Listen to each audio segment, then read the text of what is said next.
name is Rishi. I'm from Maha Ventures. Okay. If I may ask a few quick questions to you. If you had to describe this summit in one word, what comes to your mind? Comprehensive. And where would you want to see the startup summit happening next? I think Bombay is adequate because between Bangalore and Delhi, there are different flavors of startups which should converge at one common point.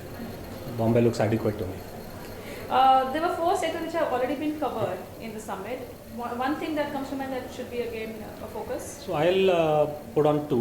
One is design thinking, which is a very, very common and a regular upcoming session in all the international speakerships that we see. And the second is EdTech, which is technology and education. Yeah. One message that you would want to give to the entrepreneurs? Please focus on generating revenue. Okay. Couple of serious questions. What is your view about the startup ecosystem in India? The startup ecosystem in India does not take tangible ownership. That's what my view is. So you have an ecosystem which has everything, but nobody has a view to measure the impact of that ecosystem. Right. As long as that can be done, I believe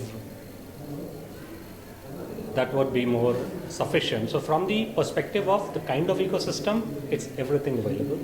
From the perspective of making a tangible impact which can be measured, I think we still have some journey to carry on. And in your view, what is the government role in this, or what could they more do? See, the government should ensure that the entire intellectual property which is sitting in the corporates should be accessible to the startups. At this point of time, there are R&D centers in the corporate which the startups don't have access to. There are mentors, there are technopreneurs sitting in the corporate ecosystem which the startups don't have access to. So I believe that while institutions and startups are going behind corporate resources on their own, Right. the government should give a mandate that maybe 5 CXO employees of every corporate should have a mandate to work with startups. Like 2% of the entire corporate revenue goes to CSR. Sure. I think 2% of their workforce should be dedicated to work with startups. Okay, that's a good one.